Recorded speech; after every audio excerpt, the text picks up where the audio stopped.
Hello and welcome to our Percentile Vice. I am John. I will be your keeper of pineapple lore. Over in front of me, I have Steve and Emily. You may know Steve as Rick Stevens, P.I. at Rick Stevens P.I. on Twitter, and Emily is at Sister in Darkness, Sister letter in Darkness. Mm-hmm. And I am Bobby37.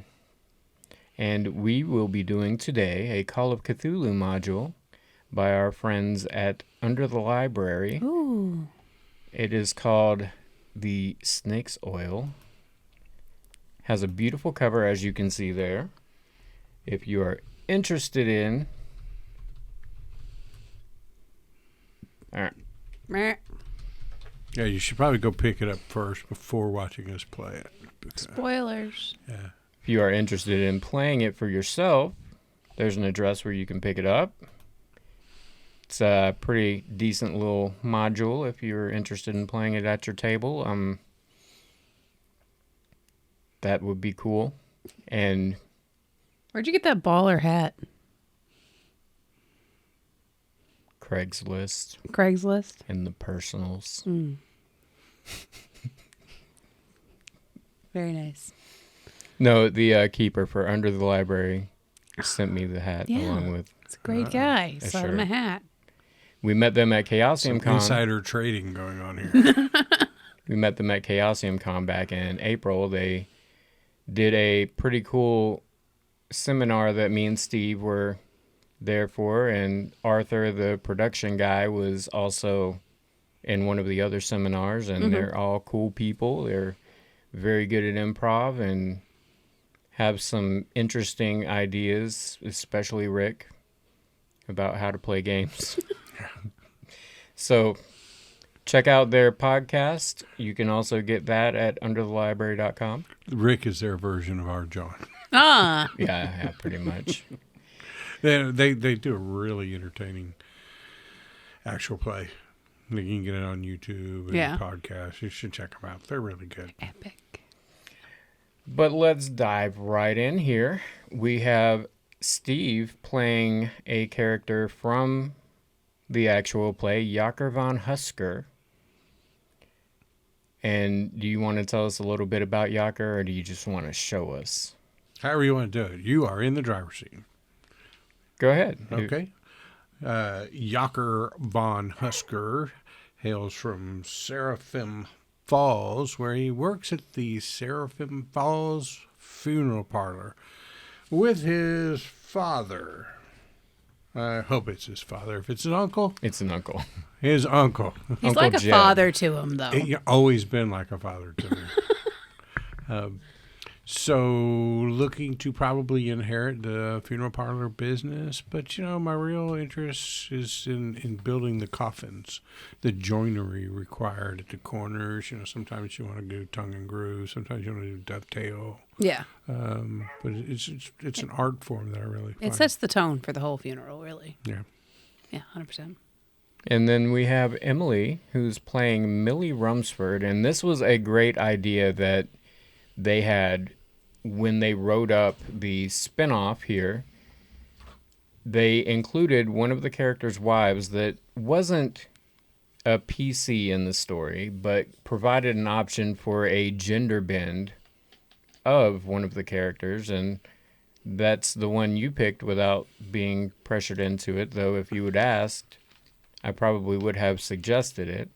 No, I didn't want your suggestions. Sounds like we're hiding marital secrets there. He pressured you into it, didn't he? No, he asked me which one you want to play. He's like, I have a suggestion if you care. I said, well, I'd like to play Millie, but I'm open to your suggestion. He's like, that was the suggestion. I was like, good, because I was going to do it anyways. It was going to be tough on me, like, reconciling some of the characters with somebody else playing them.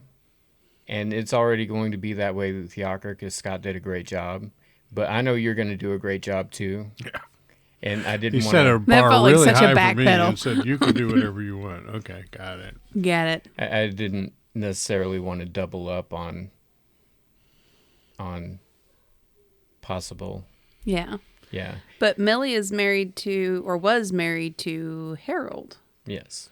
who has recently died in a accident of sorts that she was present for, but she blacked out. She fell out in some degree and did not witness the actual death, so she's not super set on the details. And one of her inventions, because she's a inventor, an engineer of sorts, a tinkerer, if you will, exploded, and there's a lot of stuff that went on around the death of her husband. So, And she feels a little responsibility and yeah, can't remember that maybe she wasn't completely responsible. Maybe Harold went and lit the TNT and her invention on fire. She'll never could have know. been anything. We'll Could have never been know. anything. Keep telling yourself that so you can sleep at night. Your shit fucked up. He died. Live with it. Harsh. So we are on a train in the wild, wild west, headed towards Bloodstone. And suddenly there's some kind of mechanical failure, and the train eeks to a stop. Eeks to a stop. Eeks to a slop. Now, you hear other train travelers, and there's the usual, how am I going to get to where I'm going, yada, yada, blah, blah. And then you hear this one old prospector in the back, shut the hell up. Bloodstone's less than a mile from here. You'll be fucking fine. What are y'all doing? I'm going to go up to one of the people who works for the train. And, excuse me, I'm so sorry. Actually, I'm an engineer. So, I might be able to help if you'd let me, take a look, because I'm an engineer. Oh, sure, ma'am. We have our engineer on it, but you're welcome if you know a little bit to go on up there and see what you can see. Oh, yeah. I would love to be of assistance if that's okay with him, but I don't want to overstep or get into business not mine. My husband used to tell me that, oh, Millie, you're always putting your nose in where it doesn't belong and telling people you're an engineer, and I just offering my services should it be needed. Well, you go on right up there. Oh, well, thank you. Jim Bob, the engineer, is under the hood right now. You can see if he needs an extra hand or three. Oh, okay. And I will. Did they gesture to outside the car or through the front cars? Outside. So I'll hop outside and kind of look up and see if I can see Jim Bob. You see him. He is half into the engine compartment. Don't know what that sound was. That was me. The engine compartment. He's half into the engine compartment. There's a bunch of black smoke billowing out, and it's kind of crazy looking. Looks kind of like the train is eating him or something. I'll make my way towards him. All right. Excuse me. Sir. Are you okay? Sir. Make a luck roll.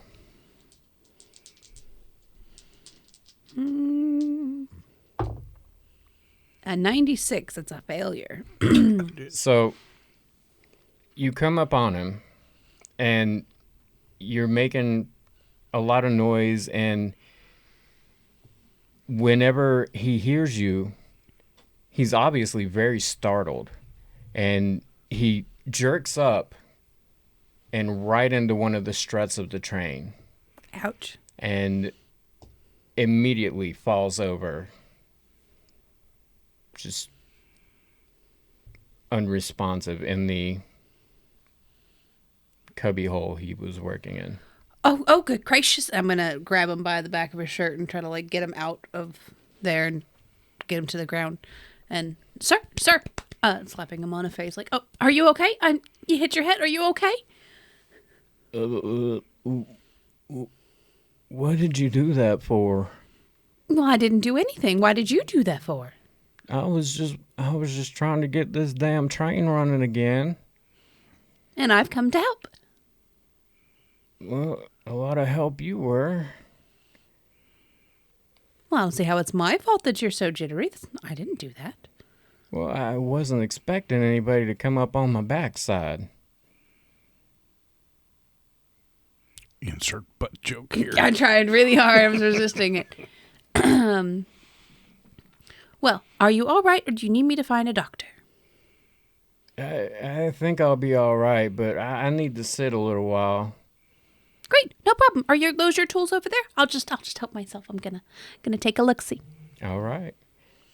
So I'd like to. He doesn't say all right. I said all right. He's just woozy and not really responding to you. He's pretty loopy right now. Okay. So I'll take a look into the engine compartment. All right. Roll a mechanical repair. I have a 75%. Damn. I rolled a 67, so a normal success. So you take a look, and it looks like one of the lines for the steam is completely borked, and it has caused a catastrophic failure of the innards. You could fix it because you're a very intelligent gal, but you also know it would require some metalwork and some time, and weighing that against what you came here for, to attend the Bloodstone Snake Festival, you may or may not finish it in that time period. Well, here's your problem. You letting your lines gone and rusted out, and that's not very good. Keeping sight of your engine here, sir. That's no way to maintain a piece of machinery.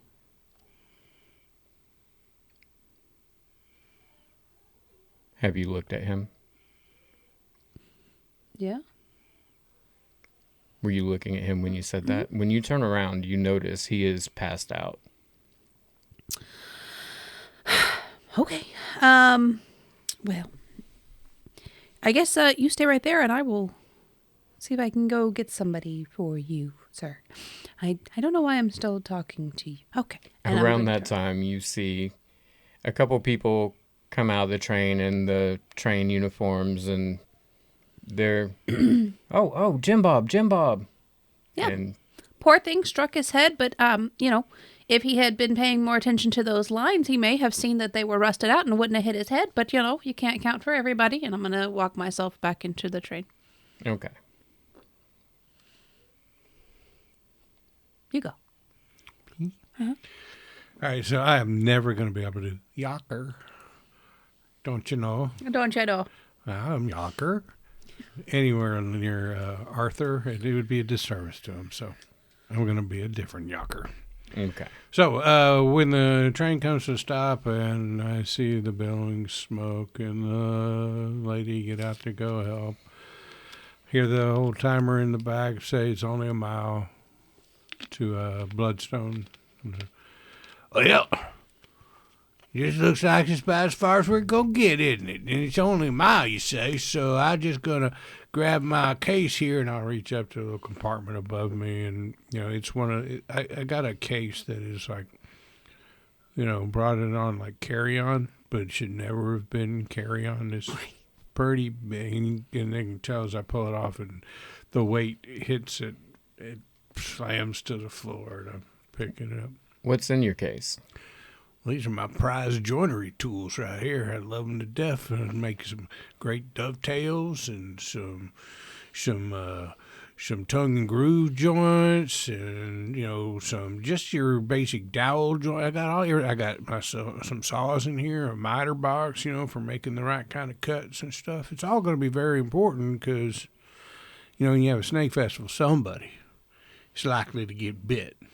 So you pulling it down, and it hits the floor, and you hear a whole bunch of clanging, but everybody's so concerned with what they're doing that they barely even notice it. You maybe got one look, and everybody's starting to file out of the train. Some people are waiting around, and some people are walking, and you see one particularly exuberant woman going up to the people in the train uniforms. Well, I paid good money for this trip, and I will be picked up by your train people, or you will be hearing from my lawyer.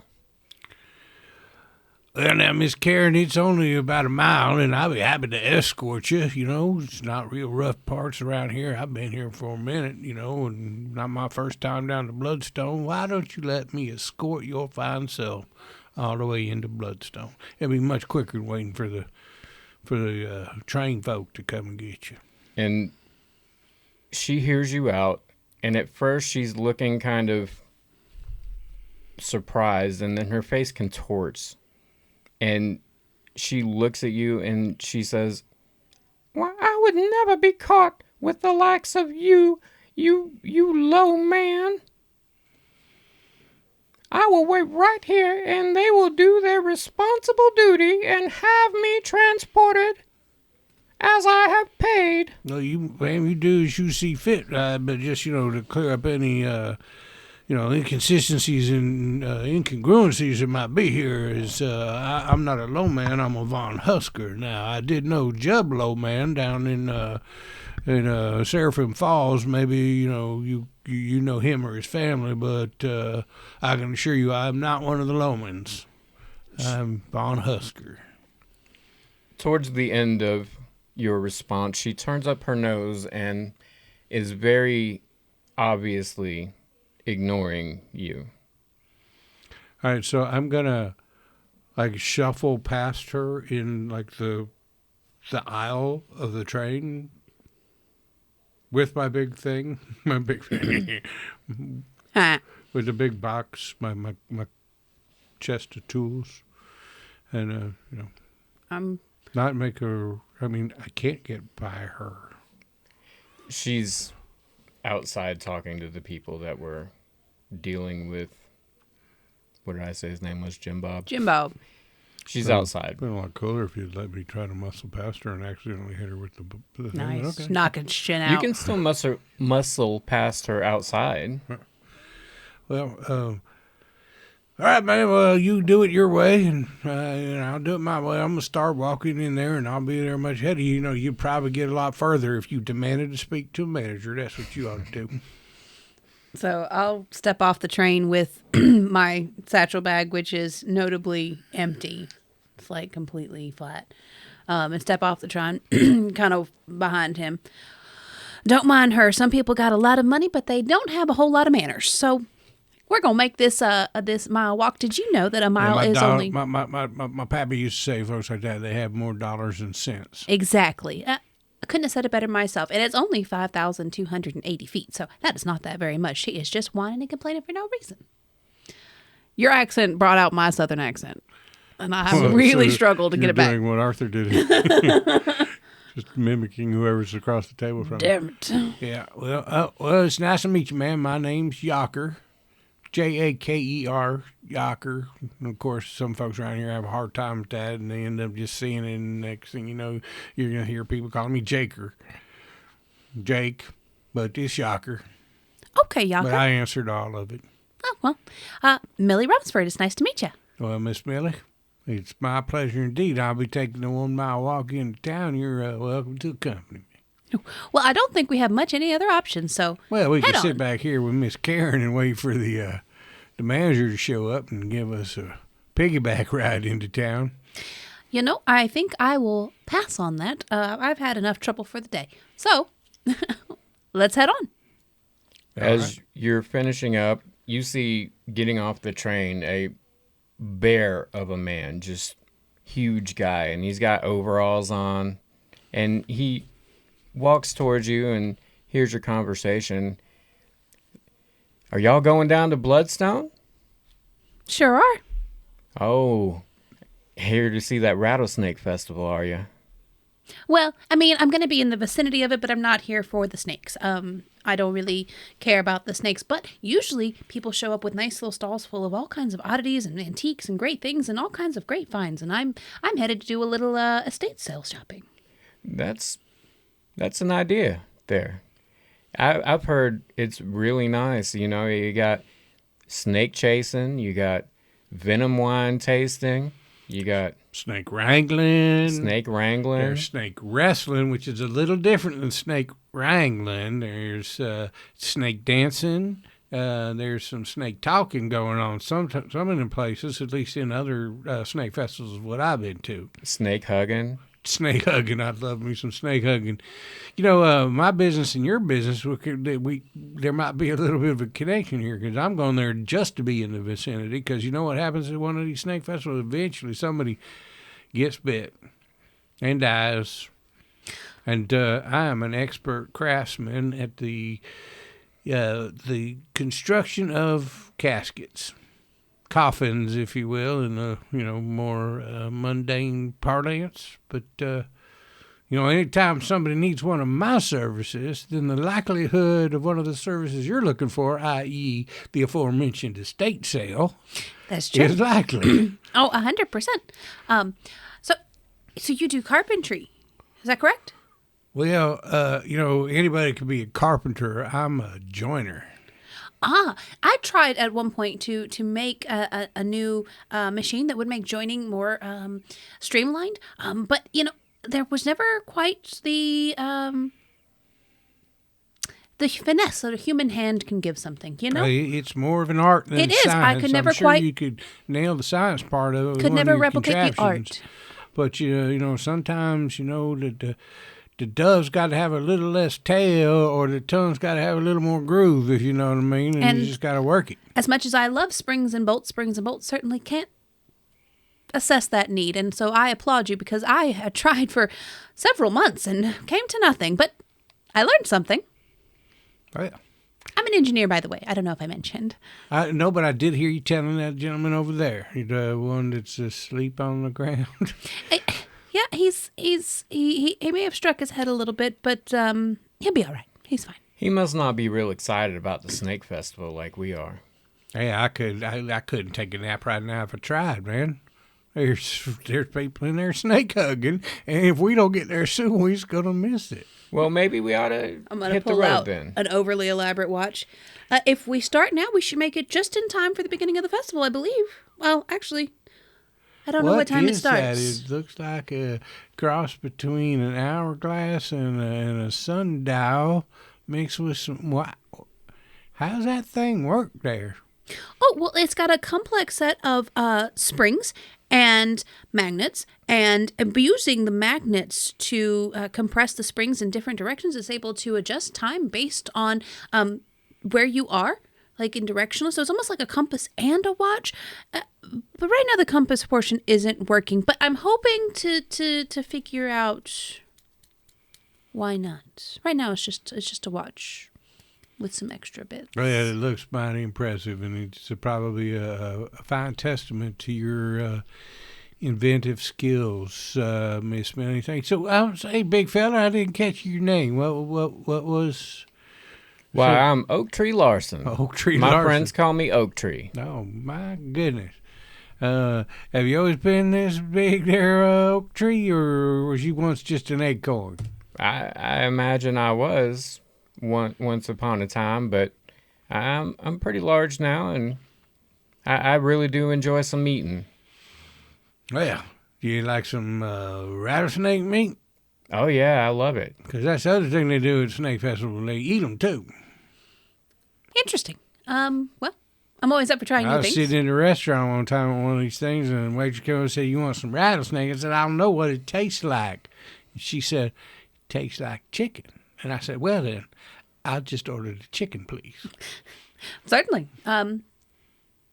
Well, let's get to it then. All right, well, Oak Tree, you're going to hoof it into town with us then. Sure. Can't say it'd be a bad thing for a mile to have a man of this stature with us. I don't imagine nothing's going to screw with us. And Oak Tree takes off his enormous straw hat and puts it on Millie's head. Ma'am, I wouldn't want to see you getting too much sun out here, and I just assume you borrow my hat until we get there, because this desert sun is something else. Well, that is simply delightful. Thank you, Oak Tree. You're very welcome, ma'am. And unless you have anything else you'd like to do, you guys set off. Yeah. And you make it probably 10, 20 minutes, 25-ish minutes to Bloodstone proper. And as you get in, there's just dry, dusty air swirling around the town. There's a hard-packed wagon trail, horse manure all over the place, and the covered wagons and the horse manure creates a crazy cacophony of smells, and then the rattlesnakes and people partaking in festivities creates crazy sounds, and it might be a little overwhelming to you at first, but you get used to it slowly, and y'all keep walking through the town, and eventually you come across a stall, and there's a fellow, and he's obviously got a shop set up. And he looks at you, and he says, "Sir, ma'am, if you would come right over here, I have some wares y'all might be interested in." Oh, yes, of course. And I'm going to scrape. Oh, Oak Tree, here's your hat. Oak Tree takes his hat and says, "Well, on account of me not having any money, I believe I will be going on into the festival, but I'm sure I'll see y'all later." Well, Mr. Large Son, it was a great walking with you, and we look forward to seeing you later today. Very nice meeting y'all as well. And you'll let me buy you a drink later today just because I enjoyed your company. I'll probably be around Body Bills. You might be able to find me there. Body Bills, now that sounds like the kind of place I want to have a drink in. It's very Billy and a little Body. Thank you, Mr. Kind of hoping Oak it's Tree. going to go the other way on that, like very Body and a little Billy, but okay. So I'll slide over, and literally, I mean slide over, because at this point, after a mile of lugging this very heavy suitcase full of joinery equipment, lifting it up off the ground sounds like a terrible idea. So I'm just kind of like pushing it with my foot, Right, just scooting it. sliding it over there. Well, you can hear all around you. There's sort of a row setup of vendors, and this one has caught your eye, but you can hear vendors all around promising products that will make your love life better, products that will help you hunt, products that will help you do all manner of things. And the one stall you're in front of, the gentleman, he looks at you and says, "Now you have the look of an engineer, am I right?" You are very right. I am an engineer. How did you Careful, guess this that? guy's good. He's good. I can tell right now. You be careful with your. Hold on to your purse now.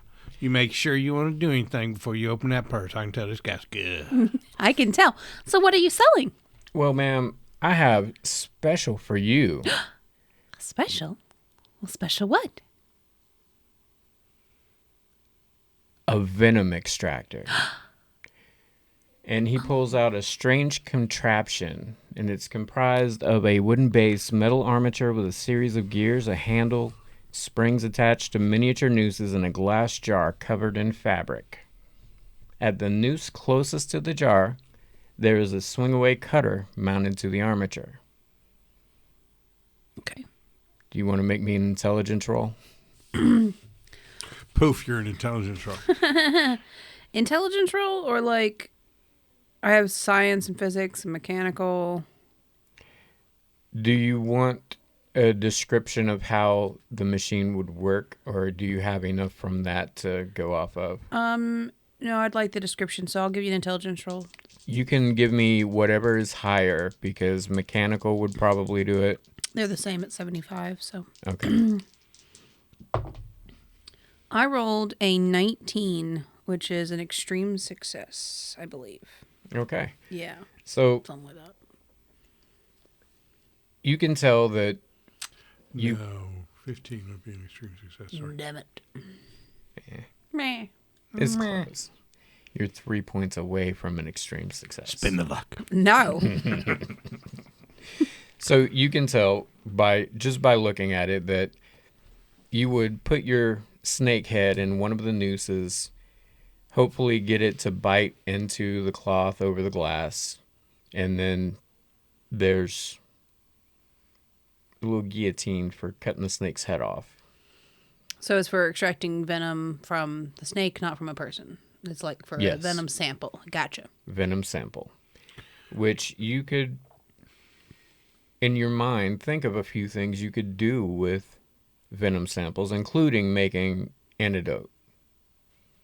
Well, that is quite the contraption. I do love the armature here. It's a great use of space. A keen eye made this. Did you make this yourself? I sure did, and it is my personal design. It's an exact duplicate of the one I designed to make my patented bullet venom. You run the snake's head through this front noose and lock it down tight. You thread the tail through the remaining hoops in the back. Mm-hmm. And at that point, it's just spitting mad. It's just trying so hard to get at you that it'll bite right into the cloth. And it'll spit every last bit of venom once it feels its teeth in something. So you'll be able to get as much as you need just from that.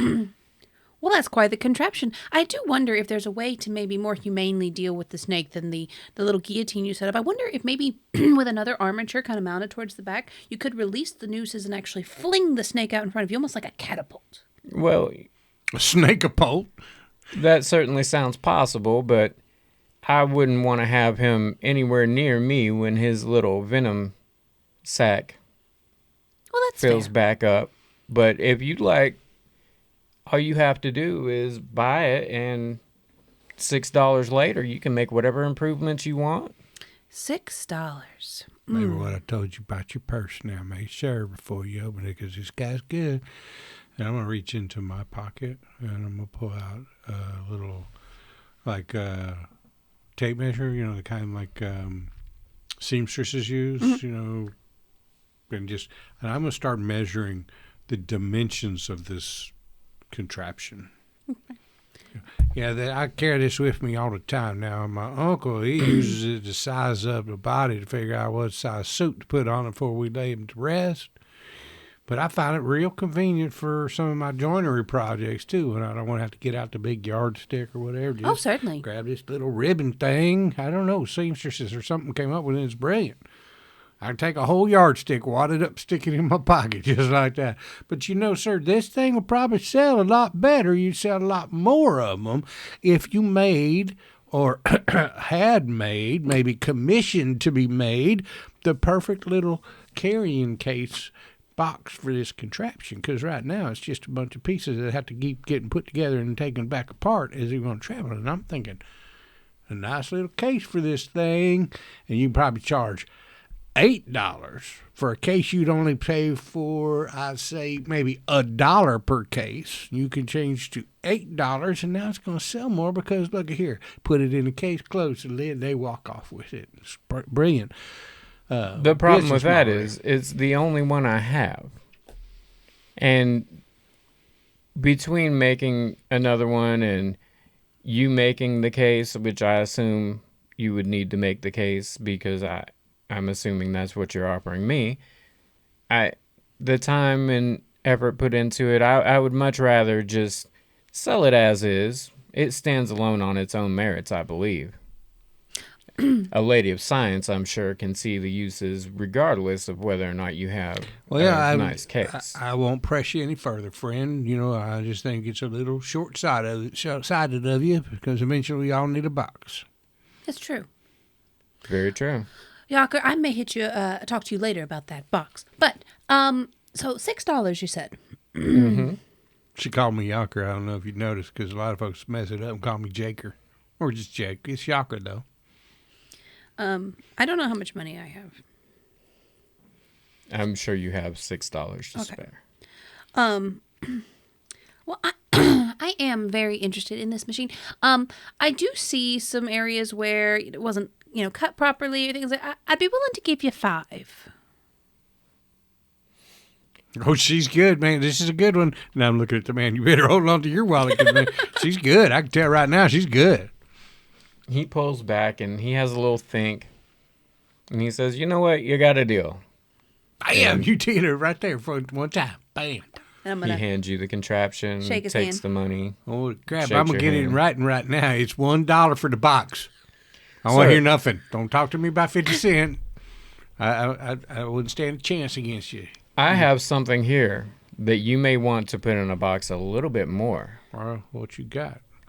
And he reaches under his table, and you hear a little bit of clanging and clacking, and he pulls out a string with 6 rattlesnake heads on it, from biggest to smallest.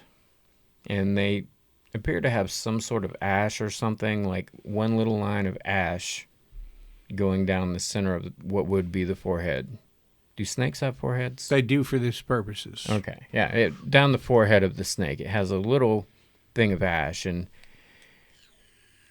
he says, "These are the blessed skulls of Priestess Ika Aman.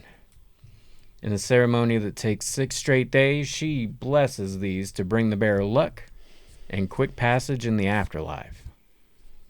There's no voodoo or shenanigan here. No siree. This is a Christian bent, rest assured.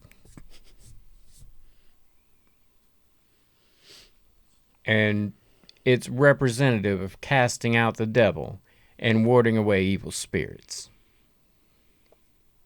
I was riding just this way when a Roman group came upon me, and I pulled them out, and they managed to miss me just from the luck of having them out." And as he keeps going, you can tell he's piling on this story. And, you know, they just passed right on by me. These things have been such a lifesaver for me. And as you can see, they just resulted in me getting a good sale right here, right now, just having them out. Oh, he's good. Didn't I tell you he was good? Because He's you good. can't argue with logic like that, because I was standing right here. I watched him. He made that sell to you. Now, granted, you was pretty good, too, with the bargaining thing and got him down to 5, but that doesn't take away from the fact that them damn snakeheads on a string, they worked. They You work. got some luck. I'd give you 25 cents for the lot of them. Because with any luck, there'll be some need for my services here. It's funny, isn't it? That'd be lucky for me, but not so lucky for some other folks. That's true. Well, 25 cents, I can't let them go for 25 cents. These come from way out east. Maybe let's meet halfway at $7. Wow. So, usually, like when I'm doing some joining, building a box, building a casket, and sometimes I got to find the center mark, which, halfway. First, I got to know where one side is and then the other. So I don't know how we got to halfway when I said 25 cents and you didn't say nothing. And so halfway, that's $3.50, right? No. This definitely was the result of a $21 ship ticket. I had to go all the way down the Mississippi with this beautiful piece here that I went all the way up the Mississippi, all the way east to New York to be able to procure, because that is the only place where the Christian priestess practices. So, say between 25 cents and $21, $7 is a pretty good deal. It's also not. Never mind. Yeah, that's right. Never mind. Hold on one second, okay? Okay. I'm going to turn around and I'm going to reach in my pocket, and keeping my body between him and everybody else, and put it back in my pocket. You drive a hard bargain, mister. I'll give you, and I look over at Millie like, I just learned this from you. I give you $2.50. That's already lower than the $3.50 you just offered me. Right? So you better take this deal now. I think I done actually figured it out. You're good now. I'm getting better. I think actually I'll just keep these, and maybe you'll change your mind later on if you run into some bad luck. I might have paid more if they weren't so dirty. They all got that ashy look on them. That was part of the ritual. Oh, well.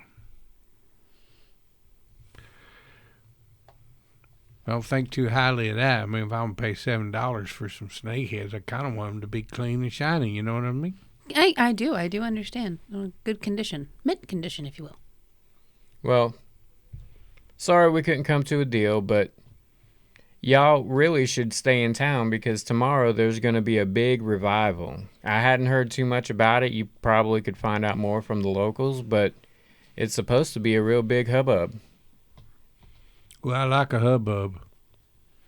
Kind of partial to hubbubs. Don't get a lot of hubbubs where I'm at, so when you get a chance to be at a hubbub, you probably need to take it. That's what my daddy always said before he passed.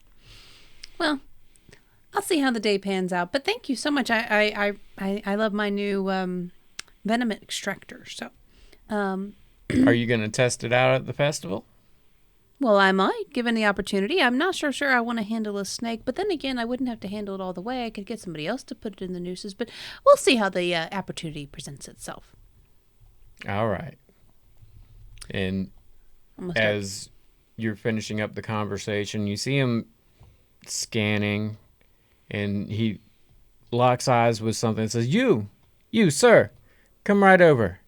We have plenty of things that I'm sure you would love. And he's obviously moved on. So I'm going to start walking down the market stalls and perusing, seeing if I see anything cool. Now, hold up, Miss Millie. Don't walk so fast. I'm dragging this big steamer case. That fella was something, wasn't he?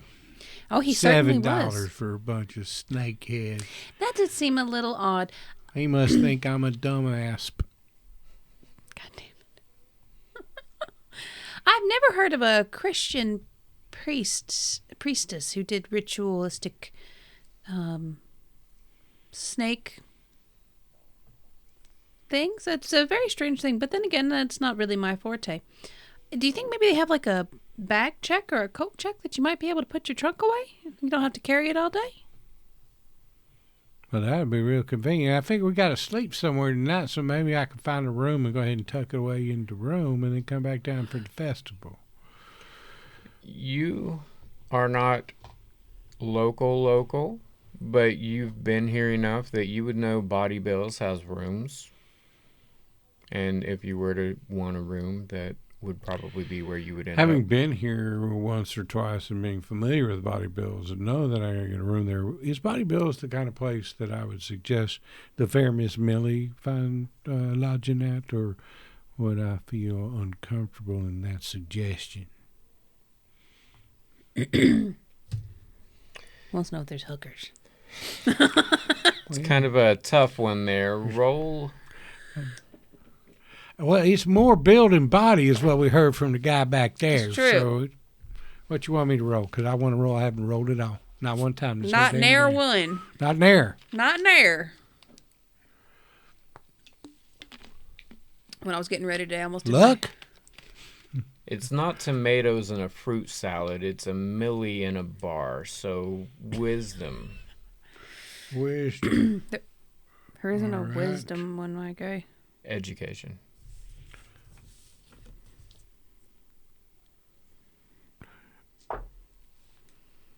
That's going to be a hard fail. Big old fail. You're going to love this place. I mean, every time I go there, I have a grand old time. It doesn't occur to you that it is or is not necessarily a place you wouldn't want to take Millie. So they got rooms there. I don't know if you was planning on getting a room, but there's Body Bills now. You can get a room there. And I think what I'm going to do is I'm going to drag my case on over there, throw my trunk up in a room and get it locked down good tight, and then come down here and enjoy it. But that was a great idea of yours because, I hadn't even thought about it. I was just going to keep dragging it around until it was time to go to bed. But you're pretty smart, but then I think I figured that out from that bargaining you did there. You know how to do some of that, don't you? Oh, yeah. Well, my husband, Harold, always told me you make sure that you get a good deal on things, because I have been sold some rather unsavory things because I got too excited and wasn't really, thinking with my brain and spent too much because I was just so excited about the funness of the inventions and the things that I buy. Oh, my goodness, you must have been interested in them snakeheads, and I went and insulted that guy with my low offer, and he put them away. I apologize if I Oh, no, ruined there wasn't a single gear or spring on it. Oh, okay. That's I more my see. fare. I see how you is. You need the clickers and clacks and the moves and the spins and the whirs. Oh, I absolutely love it. Had I been planning to stay? Do I know? Yeah. Well, yeah, I was going to get a room as well. So, if you know where this, Oh, this is right Bill. over here. Everybody knows where Body Bills is. Just you can either follow your ears, is where all the hooting and hollering and going. It doesn't sound like somebody being afraid of a snake, because that's over that way. The hooting and hollering, or you can follow your nose. You'll get there too. well, let's go. We'll get some rooms, and that way, we'll have a place for you to put your trunk, and then we can come back down and take a look. So look, there it is, right over there. Oh, watch your step right there. The big pile there. Oh. I was going to say it's mud, but we got a little closer, and well, it ain't. As we walk, I'm going to explain to him that I once tried to invent a machine that you could drag behind the horse that would pick up its piles as it went and then would like deposit them into a barrel that would make them into compost, but how it ended up being very overpowered and just flinging these piles behind it, like 40 feet behind, and like nearly took out like a really nice lady's dress, and I scrapped the idea. That's brilliant. I wish you could have made it work. What'd you call that thing? Well, I was just gonna call it a pull behind, picker upper. But my husband Harold, he was working on some name. What did he have? He said it was gonna be the pile picker and flinger. Something, I don't. He had such a way with naming things. Pile picker and flicker. That's what you should have called it. He always named the inventions. I was never any good at it. It sounds brilliant. It does. Oh, he was. He was a very brilliant man. I don't see that a lot of people with the horses, though, would have bought that because, whenever, you're riding a horse and the horse shits, well, that's just behind you. That's somebody else to worry about. True. But I could see that being a big gift an item, like I'm a dude that's always walking. I could be here. I got you a gift for your horse. Put it on there so I quit stepping in his shit. Yeah, and, if I could have just gotten it to dial back a little bit, but I just could never get the power quite right, and it was either too little or too much. It was just, but you live and you learn. So you're saying that shit wasn't right? The shit just wasn't right. Oh, here we are. It's Body Bills. Just Wonderful. It push looks... the little saloon door open and say, after you, ma'am. Oh, well, thank you. I walk in. Clunk, clunk, clunk, as I pull the steamer trunk it's up like one step clunk, at a time. Clunk. Right at Body Bills, you, contrary to the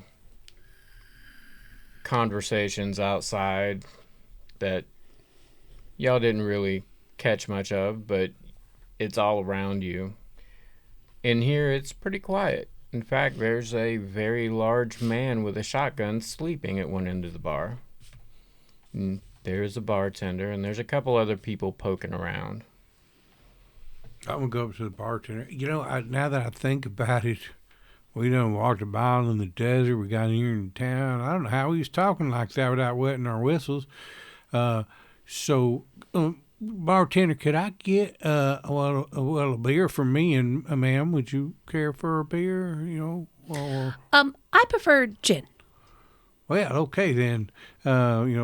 Something a little stiffer for the lady, and I'm gonna be needing a room, and I think the lady needs a room too. I know it's festival time, but surely you got something we can use. All right. That'll be 30 cents.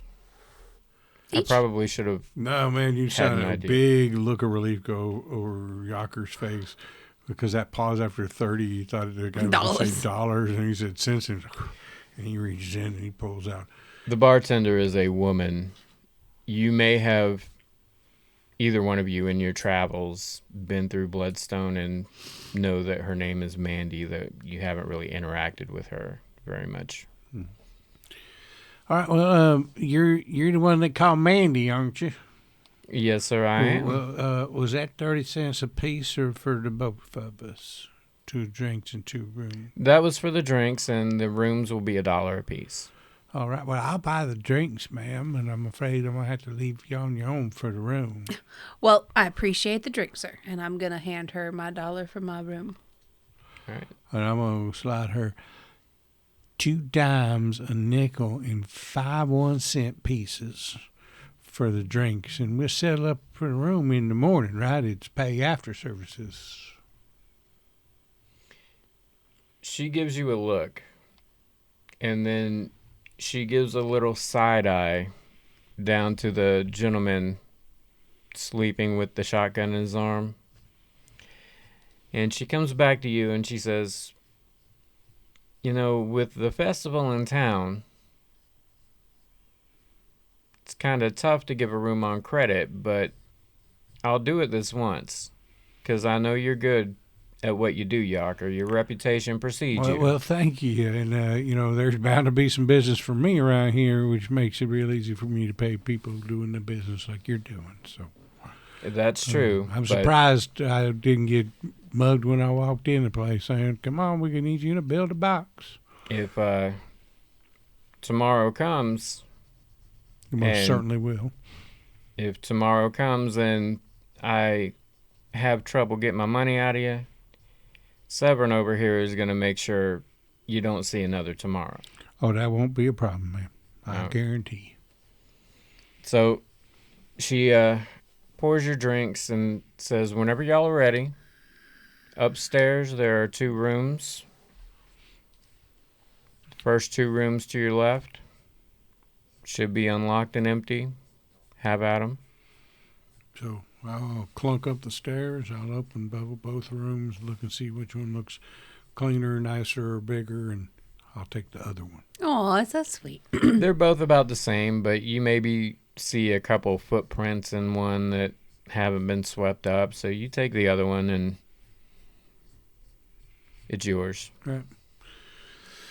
So I'm just going to throw my trunk in the room here, and then I think I'm going to go hit the festival. Now, you're welcome to tag along, but then again, if you feel like you need to, you know, rest off the road a little bit, I'd understand that too. No, I'm going to head back down as well. I have a few things that I want to look at. I saw a couple stalls that looked a little interesting, so I want to get there before people start picking over all the good stuff. Okay. I'm going to throw the trunk in the room. Anything odd about this room that throw the trunk in the room, close the door, turn the little key that's stuck in the lock and put it in my pocket. I'm not going to go up to my room. I have an empty satchel bag. I have nothing to put in it, so. I don't think this room would have a key, but now it does. Now it be So good. I hope you don't lose your key. Don't screw it up. I didn't want you to have a key, but I'm going to give you a key, but then I'm going to fuck you by having you lose it later. Okay, gotcha. Noted. It's pretty par for the course for the author's intention with this, I feel like. The authors or the Arthurs? The authors. So as you're coming back down, Mandy is talking to another patron, and you can sort of make out that it's a little uncomfortable. Make me a listen roll. Both of us? You're just him? still in the vicinity. You're still down there. So yeah, make a listen roll, and I'll give you a hard, and you a regular. Success, regular. I came down the stairs so happy to be rid of that trunk for now. Just A little heavy footed. Just and whistling. I didn't hear shit. So, Millie, you hear what sounds like a patron asking, so Mandy, have you seen Eleanor since she came back in town? And Mandy, she gives one of those smiles that you can tell isn't a full, like, oh yeah, it's great. It's a I'm fine kind of smile, and she says, I haven't seen her, but I'm looking forward to catching up. Okay.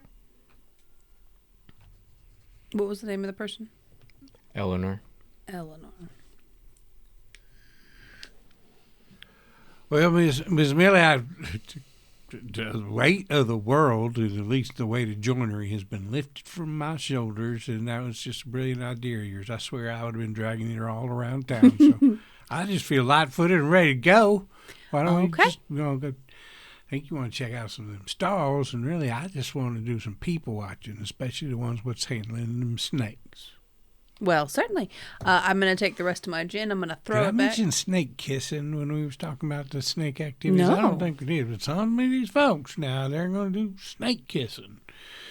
I don't see the appeal, but okay. And I'm going to throw back the rest of my gin and set it down. Thank you, bartender. And I'm going to head out. Both of you make me a Constitution roll. A 15 on a 65. So a hard success. 25 on the 70, a hard success. Okay. So you walk out, and as you're walking out, you're hearing a lot of conversations, and some of them you can kind of make out. There's nothing super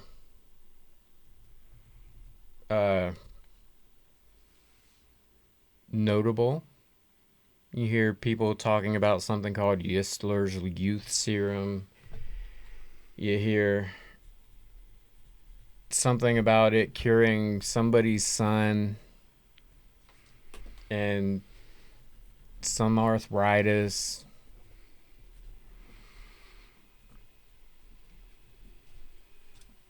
And you hear kids running and laughing and playing, and you hear the call for the snake wrangling, and the smell of meat cooking hits your nose. And it actually smells really good to you. There are stalls all over the place.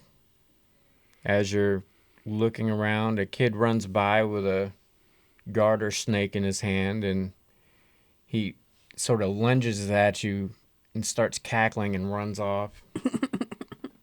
What you doing? That was just a harmless little snake that boy had. But you know what? I didn't notice it till we come out here. But them fumes was so wafted through the air sent my tummy to a grumbling.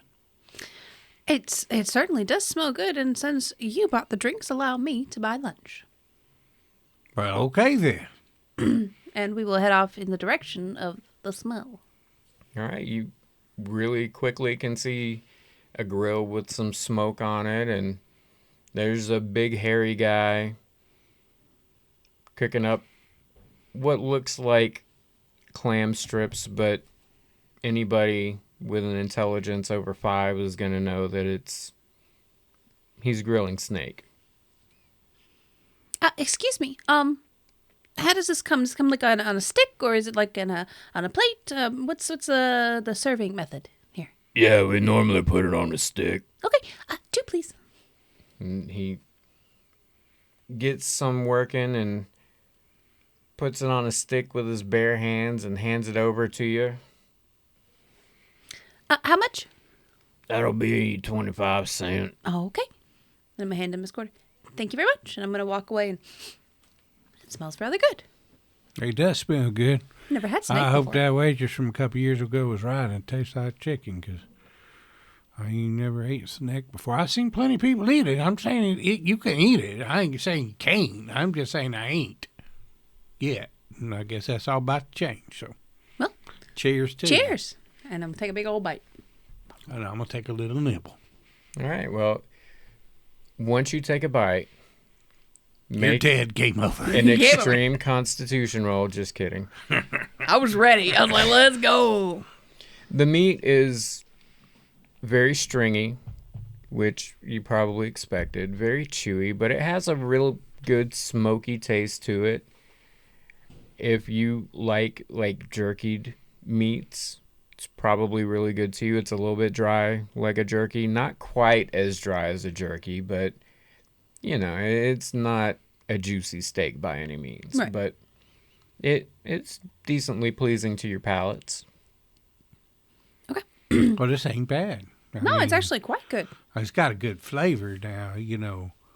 You can tell. I mean, have you ever seen a fat snake? You ain't, have you? No, I don't think I No, have. because they're very lean creatures, which makes for very lean meat, which will make it attend to the chewy or stringy side. But I got to tell you, the flavor is there. Yeah, and I love a good piece of jerky, so I'm perfectly fine with this. And I start walking. I want to look for like a table that has like weird odds and end type stuff. Okay. It's a snake festival. You find one of those pretty quickly. Okay.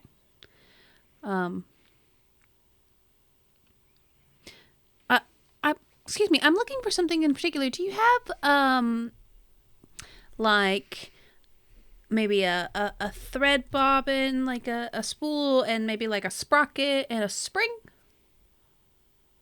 Ma'am, I would suggest you try the general store for that. I just have snake accessories. So no like mechanical parts of any kind?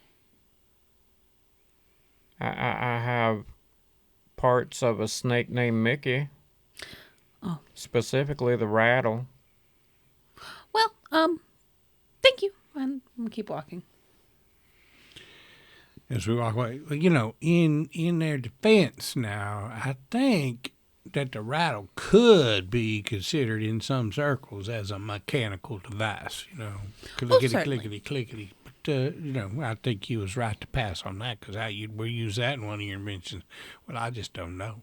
I don't know. But while I was sipping my gin, I had the idea. You were talking about your fabric measuring thing, and I thought if I could wind it around a spool that you could pull and measure things, and when you let go, the sprocket could wind it back up for you, so you wouldn't have to keep shoving it in your pocket, and it would like retract back and keep it all nice and neat for you. And I was going to see if I could make it work, but I don't see anything that would... Well, that's a really good idea. You don't even have to draw these things out, do you? You just like... You picture them in your head and then make them come to life. That's brilliant. What would you call that one? Well, a retracting tape measure, but I think my husband, if he was here, he would have said it's a push and pull, or a pull and pull back. You're interrupted by a scream, and a crowd starts forming over by one of the stalls, and you hear somebody exclaim loudly, "He's been bit!" Oh, that's the sound of business right there, miss. Let's go. All right, Let's I'm go. headed that way.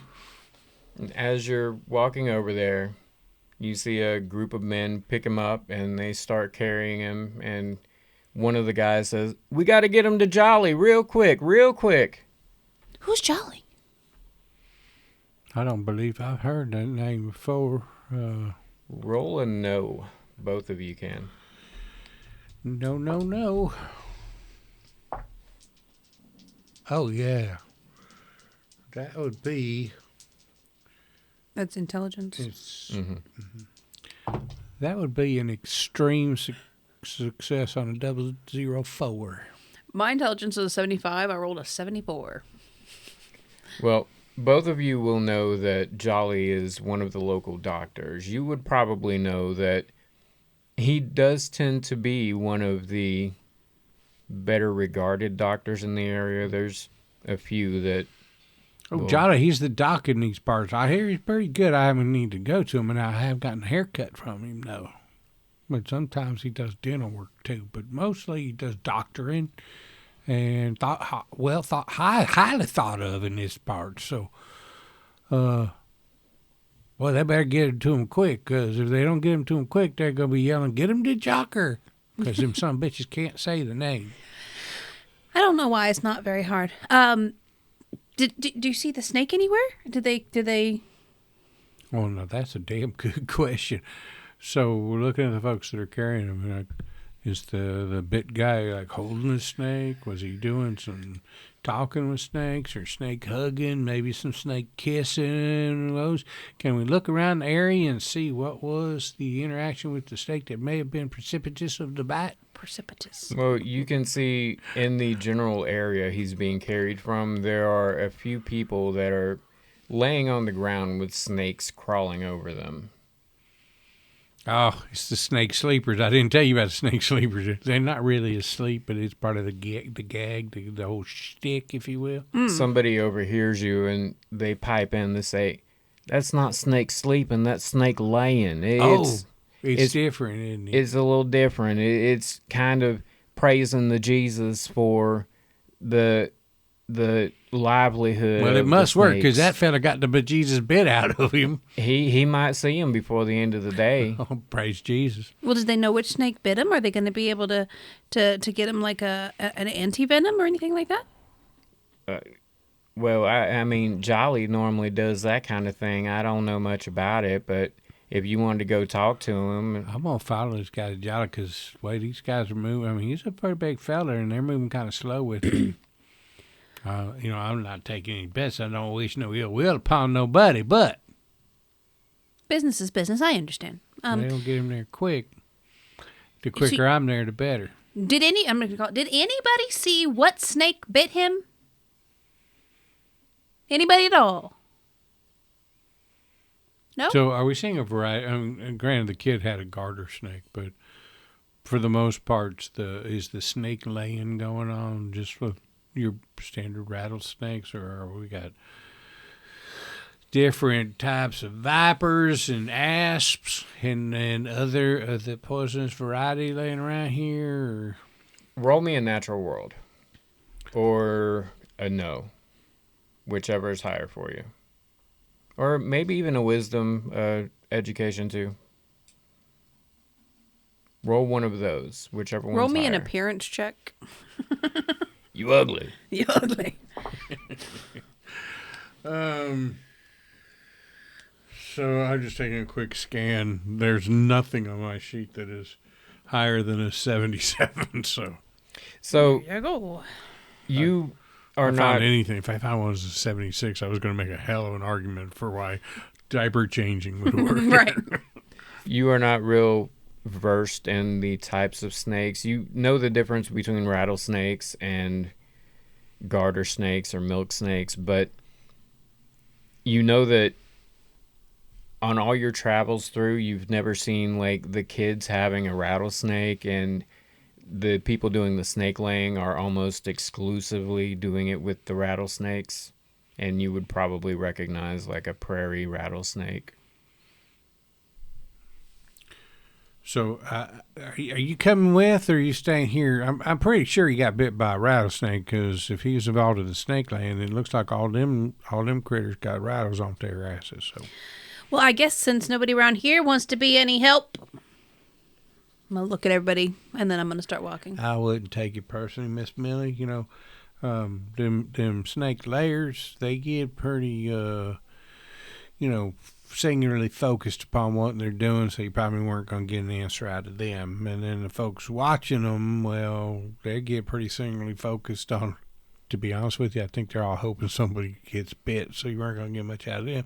That left the other folks, and the other folks, if they weren't interested in the snake laying or the snake watching, you're probably not interested in a whole bunch of things, and they probably just thought, what's this outsider doing yelling? What kind of snake is that? I had a better chance asking the snakes. Well, let's keep going. Yeah. Millie and Jaker are walking behind a gentleman who has been snake bitten and is being carried to Jolly the doctor. Anything you want to do on the way there? No. All right, well, this guy is clearly in a lot of pain. He's making cartoon noises and as My leg. Sir, you got bit in the arm. I know, but Yeah, my but my leg's knee's always been been bad. acting up. There's some weather coming. and as he gets carried in, there's a couple other people in there, but you see the doctor, Jolly, and he quickly limps over. So what's the problem here? And the big guy that's carrying him, hey, he got bit. And Jolly looks at him and says, did y'all bring the snake? I told you so. What did I say? That's right, she did say it, and as I say, he's right, she did say it. I've pulled my tape measure out, and I'm just measuring across this guy's shoulders. Like anytime I can get a slip in there, I'm measuring his length. Jolly overhears you saying, I told you, and the big guy says, no, we didn't bring any snakes. Jolly says, thank fucking God. Well, that didn't go like I thought it was. And he immediately sets out to work, and he has a little something he uses to treat, and he tries to clean up the wound and extract venom as best he can, and eventually he gets a big metal syringe and gives him a jab, and the guy seems to stabilize a little bit. I'm like mid measurement on, the thickest part of him, like his gut or whatever, and I see the syringe go in and put my tape measure up. Jolly finishes up and says, all right, now I need you to hang out here for an hour, 2 or 3, make sure you're okay. And the crowd disperses, and they're keeping him for observation. As they should.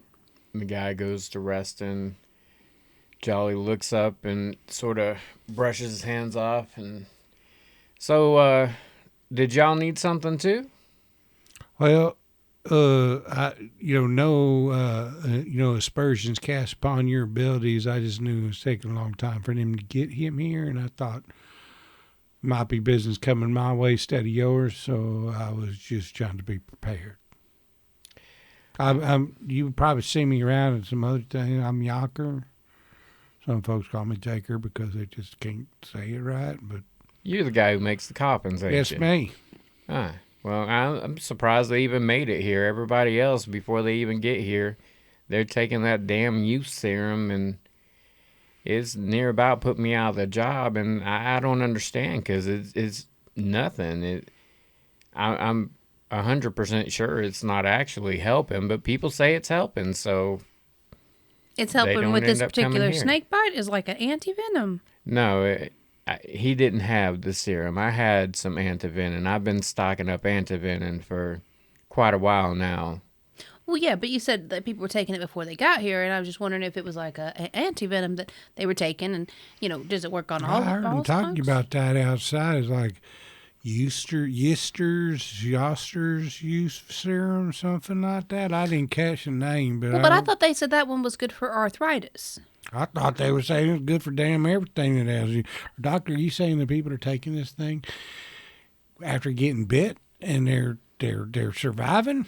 It don't matter what it is. If it's a little cough, they're taking this youth serum. If somebody falls off a cliff, they're giving them the youth serum. If somebody has arthritis, they're giving them the youth serum. I love Eleanor like a daughter, but I just can't stand the stuff. It's got to be some kind of quack snake oil. And Eleanor, where have I heard that name? Well, there were some people talking in Body Bills about some Eleanor that was out of town or was waiting to come back to town. I can't remember what, but there was an Eleanor. No, she came back to town. She's been giving her Yistler's youth serum to That's anybody what who will it was. take Yistler's. I just forgot that word. Yistler's youth serum. Well, I will give you my best advice. Since y'all aren't here for any medical reasons anyway, I will just go ahead and give you this medical advice. Do not take it. It doesn't do anything. You might feel better, but it doesn't actually do anything. Have you tried it yourself? Have you seen it not? Absolutely not. Why would I? It doesn't do anything. This is a man of letters here. Well, certainly, but if they're getting bitten by snakes and falling off cliffs and then not actually having to come to him, it's obviously doing something. Roll a psychology. What's the base stat for psychology, my dude? The base stat for psychology is 5. 10. I rolled a 55. Missed it by This much. So you're questioning him, and he is 100%, to your estimation, sure of what he's saying, but there's some lingering doubt in you. He's saying it doesn't do anything, but you as a logical brained person. He can't complain about him not coming and also say don't do nothing. Doesn't add up. It's not good math. I like math. Okay, Charlie. Well, I'm glad that the man's going to be okay. I guess since we don't need medical attention, we'll head back to the festival. Poor guy, he just seemed distraught. I mean, think about it. He knows his snake vessel's coming for months. He's been stockpiling antivenom, and that stuff ain't easy to get. And if he ain't getting it himself, he's buying it, and it ain't cheap to buy. And he's all doing it for the good of the people here. And now he's going to be stuck with a shit ton of antivenom and nobody to give it to. And I can tell you, I can feel for the guy, because if this Yistler's youth serum is working as good as he seems to say but doesn't want to admit, well, I may just, I'm going to have a hard time breaking even coming down here, what with the train ticket. And you'll have to hope somebody dies of old age. I bought this brand new steamer trunk for all of my joinery supplies. Damn it, why didn't I just make my own? Anyway, there's a certain business that thrives around the Snake Festival, and it seems like somebody done stole all that business, and it sounds like it's this Eleanor with her Yistler's youth serum. Did we see a stall or like a cart that looked like it might match, like if we would go looking for it, we might find? You think you have a reasonable expectation that she might be somewhere around here, and if not obvious, you could probably go talk to somebody and try to find her that way. Well, as you are discussing with one another, you look over and you see Jolly, and he's gotten a book out and he's diligently writing, and it looks to be notes about current patient. You maybe hear him: snake bite treatment, salve. Okay. Sorry for cutting you off. But. No, you're fine. I know there was one area that was a little overly crowded. We weren't able to get in there earlier. You know, it was too many people. But do you want to walk back and see if maybe? Well, ma'am, I tell you now, I don't want to push you no kind of way, but you know, you being all educated and stuff, I imagine you're thinking, is there something to this stuff? And if so, then there's a logical explanation for how it works, right? Certainly. And I'm thinking, I hope there ain't nothing to this stuff because, you know, well, business and all, and kind of got a soft spot in my heart for the doctor, too, because we seem to be at odds sometimes about our particular business models. But I don't know if we could get our hands on some of this stuff, then maybe you, with your scientific smarts, I know it ain't usually in the chemical ranges, but maybe you could apply some of that. And, you know, it'd be good for me and the doc if we was able to turn out that this is nothing but what do you call it, like snake oil, you know, just don't really work, but right. People think it does, and you sell all your stuff and you're gone before they realize they ain't younger, prettier, and happier. So if we could, I mean, for you it's a no-lose, right? You could prove it works or prove it don't work. And I'd be, of course, wanting to hear the information about how it don't work. Certainly. No, I definitely want to check it out. Very intriguing. The science behind it has to be amazing, or an utter letdown and a lie, and that would be rather disappointing. But, you know, let's check it out. Right, but disappointment for you would be, you know, like cause for celebration for me and a good doctor, because then we could just pass the word around town that this stuff it's a sham, it's a mockery, it's a travesty upon a mockery of a sham. So either way, one of us wins. That's what I'm saying. Well, let's go. It's a win or win situation, not necessarily one in win-win situation. Exactly. So, where did you see that thing? Oh, there was, you know, the area that was super crowded. Let's head that way. Okay. Both of you make me a luck roll.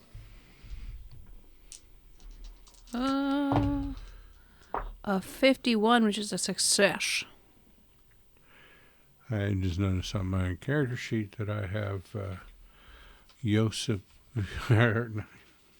What was his name? Josephus level luck over here.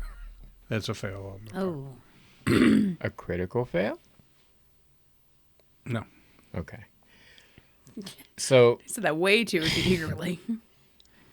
as Millie is getting ready to walk out the door, she notices the good doctor, and he seems to be at the end of the book, and he closes it up and puts it up on a shelf, and she notices that the books are aligned by year and have a numbered year on each of the spines, with this one being 1890.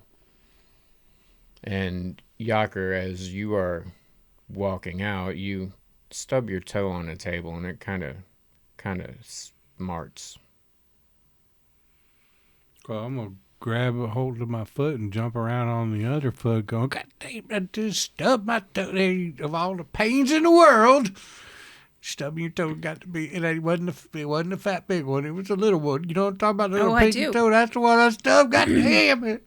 I tried to make boots once that had big metal plates in the front so you couldn't stub your toe, but they caused awful blisters. Man, I can't hear a word you're saying. I'm jumping around on one foot trying to get the pain to go away. Damn it, Doc, I think I might have broke it. And he puts on his glasses and comes shuffling over with an obvious limp. And he, all right, take off your boot.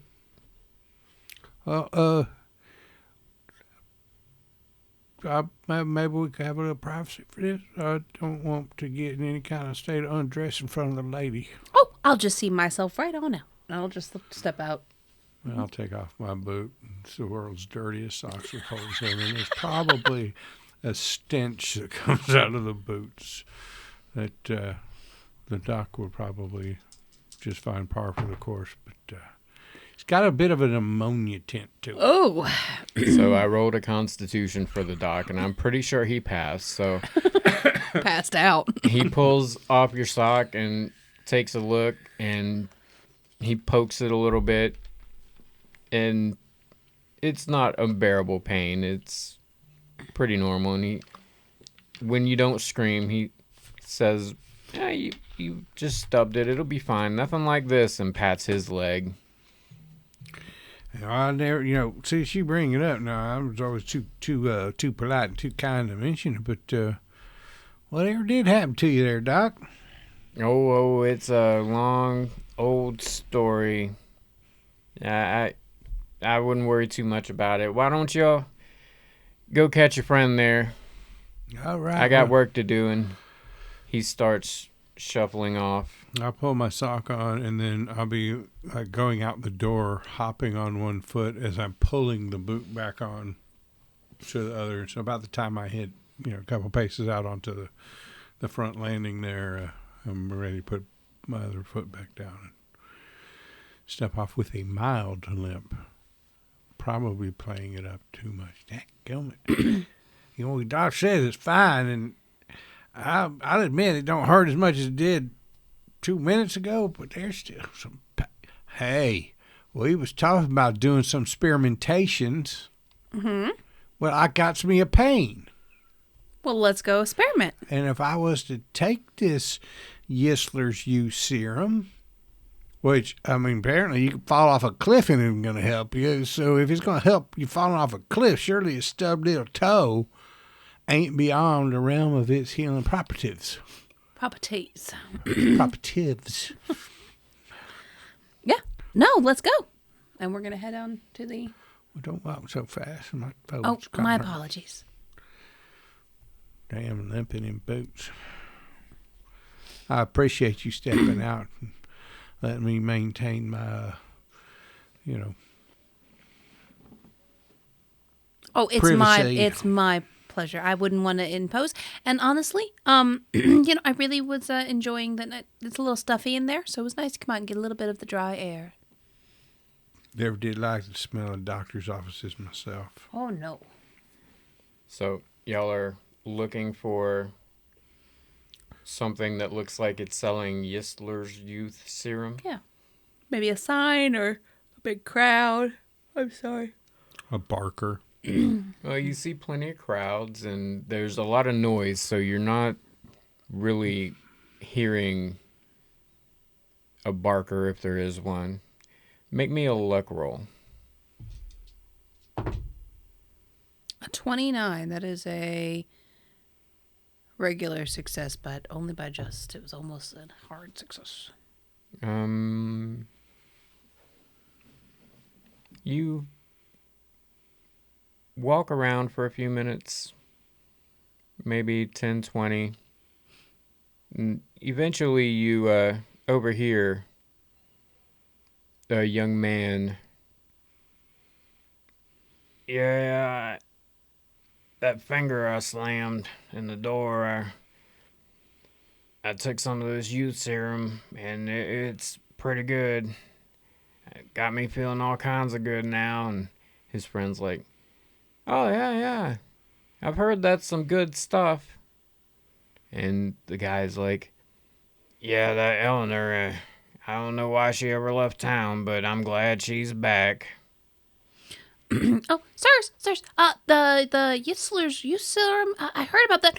Do you know where we can get some of that? Because I would really like to get some. My friend here has injured himself. I done broke my toe, and I would maybe a little. Where is it? Or I wouldn't impose upon you for a nip of yours. So if you could just point us on how to go buy a bottle of our own. Oh, yeah. You see my finger. My finger's doing good. Holy crap! Look at the movement he got on that Such thing. dexterity. Holy Yeah, shit! just, And you said you slammed that fucker? I slammed it in the door. Like nobody's business. You wouldn't have believed it. It sounded like Thor's lightning. Sounds like he broke it. Now look at it. He just moving around like it's nothing. But you go My toe needs some of that bad. about a quarter mile that way. Quarter mile. So he's on the outside of the town. She's on the outside of the town, but right outside of town. You can't miss her if you just walk down that way. Towards the chapel, kind of. The chapel's a little west of it. Seems like a long way to walk on a broke toe, but okay. And his friend has a walking stick, and here, you can use this for a little while. Oh, what's your name, friend? And I'll make sure I get it back to you. My name's Preston. Preston, I'm Jaker. Nice, Jaker, Jaker. nice to meet you, Jaker. God damn it. Thank you very much for the cane. Let's get out of here. I don't much care for these people. Come on, let's go. And we'll start walking down. I now consider myself to have a club 1d4. Improvised weapon. That's fine. Do you not have a weapon? I got joinery tools in my room. Damn it. I'm pretty sure Quentin had a weapon, but I got 2. I have a revolver and a lever action. I'm assuming shotgun or rifle. that'd be a rifle. Okay. Yeah. I am packing. So I have combat skills in a 41 revolver, and that's the only place it mentions that. So does that mean I have a 41 revolver? Excellent. Yeah. But sometimes, well, I spend a bullet when a battle do, Oh, yeah. So we'll make the trek up there. So you come across a pretty big tent, and there's kind of a wide open space around it. As you're walking up, you're kind of expecting a show to be going on from what you've heard, but there's not really a show. It looks like there has been a show at some point, but not right now. There's just a few people kind of sitting around, and there's a lady sitting down, and she's having a little victuals, a little bite to eat. Damn it, looks like we missed a show. That would have been powerful, good spiritual magic for my poor toe here. But I wonder if that's Eleanor over there sitting down eating them victuals. Oh, well, I'll find out. Ma'am, we're looking for Eleanor? Yeah, you found her. Oh, well, we were sent this way looking for a special youth serum. Yeah, I'm going to hobble up real fast. I done broke my toe, Miss Eleanor. Oh. Broke it real good. Broke it. That's all I can do, not to cry in front of the good Miss Millie here. But she takes a second, and she looks at you, and her eyes, something just leaves from behind her eyes, and her eyes look very vacant for a second. And then she pops out of it, and she says, I know you're in pain. I can try to help. Hold on 1 second. And she walks back to a line of shelves. oh, she's good. Did you hear that?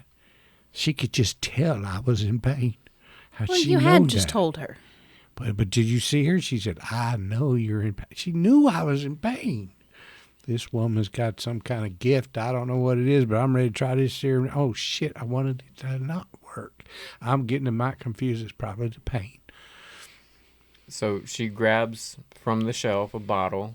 It's a small bottle. It's fairly elaborate looking for the time. Like, you don't see many bottles like this, but it's not like a fine French glass or anything. It's just a little better than you would normally find your regular stuff in the general store. And she hands it to you and says, here, this should help with whatever ails you. And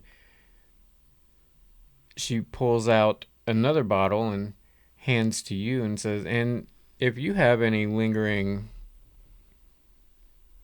And she stops for a minute.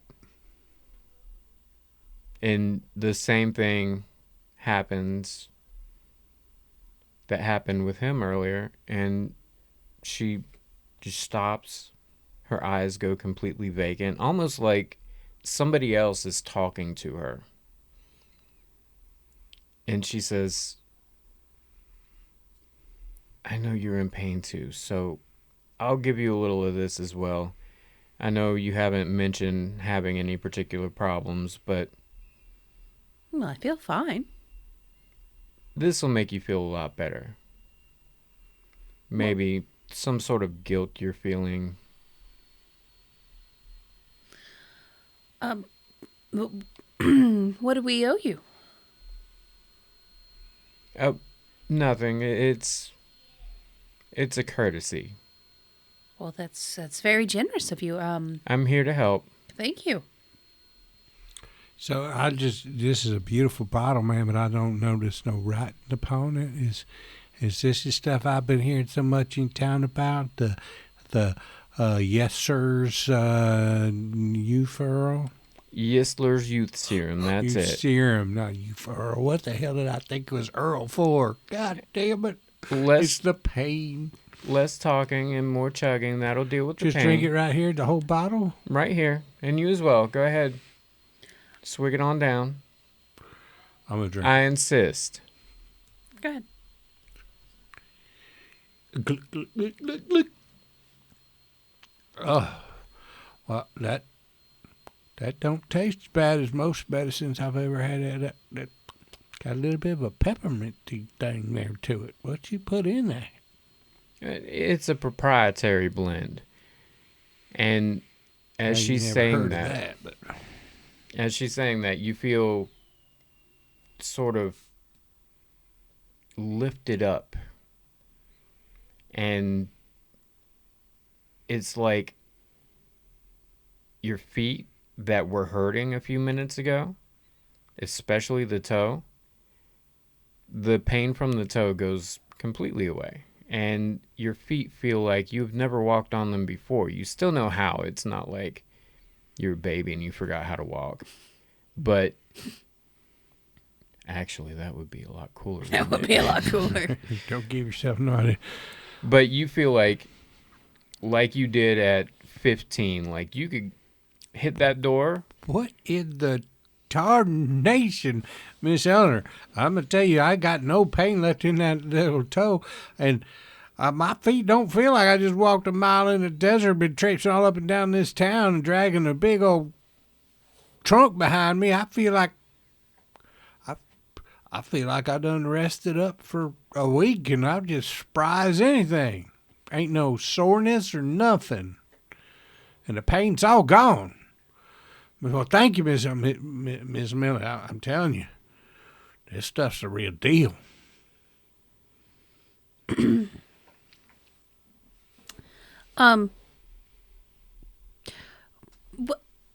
I very much look forward to drinking it. It sounds wonderful. But I would like to do mine in the privacy of my own room. You understand? Just, I would like to be able to, enjoy the experience in a calm, quiet setting, if you don't mind. Well, I tend to recycle the bottles, wash them out, and fill them back up again. So I could definitely bring the bottle back for you. That's no problem. if you don't mind, go ahead and do that. Certainly, yeah. I'll bring it back for you. All right. Well, I'm going to sit I back started to down. hand the bottle back to her, my bottle, and I As- stopped it on it. Try to get the last couple drops out of it and hand it back to her. As you're reaching out to hand her the bottle, one of the gentlemen reaches out and grabs it from you, and he takes it around and through a curtain, and you hear what sounds like water, like it being dipped in water and rinsed out. Well, I'm going to sit back down to my dinner if y'all don't mind. Oh, no, we apologize for intruding, but thank you very much for helping my friend here, Miss Eleanor. You have a wonderful evening. Enjoy your supper. And y'all as well. And I guess we should just pay no attention to that man behind the curtain. None. Both of you roll me a spot hidden. What's the base in spot hidden, my guy? You don't have spot hidden. I don't. Oh, it's not bad. It's 20? 25%. 71, so a fail. 75 for a fail, and I can't afford that amount of luck. How much are you off? My spot hidden is 55. I rolled a 75. That is If a I lot. spent 20 luck, I'd have 5 left. Oh, God. Well, both of you notice Can that I push the roll?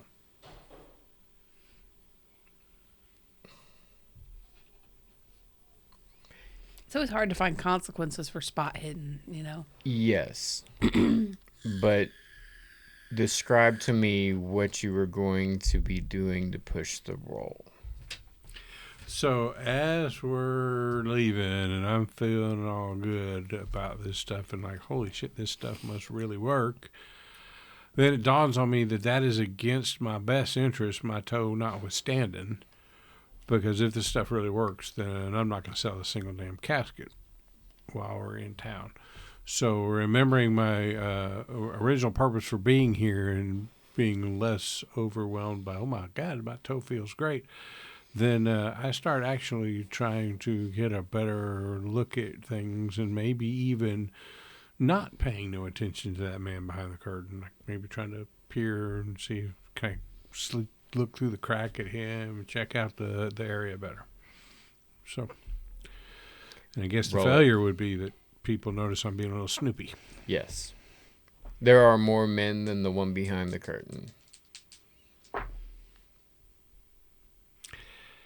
That's a 98, which would be a fumble, but my skill is above 50, and so it's only a fumble on 99, 100, I think. Well, that's no fun. I know, it would have been hilarious, but So it's a bad fail. So do with that what you will. you're getting up to go into the back, and one of her men gets up, noticing the direction you're taking, and as you are sort of slinking back there, he moves his body sort of nonchalantly, but with the forceful intention of, you will not go back here. So you know you're not going to get any closer, but he's not overtly threatening you, if you catch my drift. Gotcha. So I look at my apologies, sir. This stuff is so good. I was just like, how do they do it, right? So I apologize. I was she said it was proprietary, and I should have honored that. My apologies. It's so good. How does it? I just don't get it. And I'm going to keep mumbling like that as I turn away from him and start walking back to Millie. As all this is going on, Millie, make me one more spot hidden. Poof, you're a spot hidden. A 96 against my 25. That is a critical failure. So, what you didn't see was the swarm of voracious hornets coming into the tent. No, just kidding. You walk straight into like something just right at eye level and just poke my own eye out. I feel like without a roll, you will see that she has next to her dinner plate a little book. And from your reckonings, you'd probably guess that it was some sort of diary, maybe a sales ledger, something of that sort. She didn't write anything in the book. She hasn't been writing in it, but... Okay. Well, Yaker, let's head back. We're missing the festival. Right. No, I'm going to take the walking stick the guy gave me, and I'm just going to toss it up over my shoulder and kind of carry it like a baseball bat, you know. Walking. I'm going to tell you, Miss Millie, that seriously, I felt no pain. And in fact, my whole body just felt refreshed, and definitely noticed it in my feet. You know how I'm walking like that old long walk, your arches kind of feel like they're aching? All of that was gone. But I don't know. Something still don't seem right to me, and I just remembered, I really like to be able to prove this stuff is a hoax. Kind of getting hard for me to believe that, but what I want to say is I apologize for my outburst of exuberance back there. That maybe what do you guys, who smart people call it? I think I abandoned the scientific method there for a minute, and I just want to give you my apologies. I am back on the case with you. Well, that's all right. I'm glad you're feeling better, though. Do I still feel good? You still feel great. As you are walking and talking, you guys sort of notice the sun is starting to peep down under the barren landscape to your west. The sky in front of you is getting pretty dark. So I can't help but notice that the sun sets in the west in these territories.